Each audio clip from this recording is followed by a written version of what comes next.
आज विचार करत आहे मी, पाटलांनी माझ्या मेंढी माऊलीला मारलं. मला आवाज येत होता माझ्या मेंढी माऊलीचा.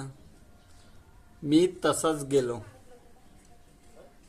तर मेंढी माऊली बोंबलत होती आणि तडफडत होती आणि ते मरण पावली. तर मला विचारत होतं पाटलाला, पाटील तुमच्या वावरातलं काय खाल्लं? तर माझा माल खाल्ला म्हणे. ओ पाटील, कट्टर धनगर आहे म्हटलं मी. माझी मेंढी माऊली तुझा माल नाही खाल्ला, फक्त गवत. त्याच्या विना काही नाही खात रे माझी मेंढी माऊली.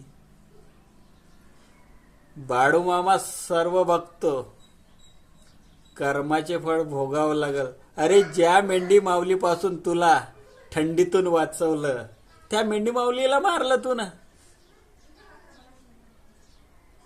विचार कर थोडा, माझ्या मेंढी माऊली साधारण नाही आहे.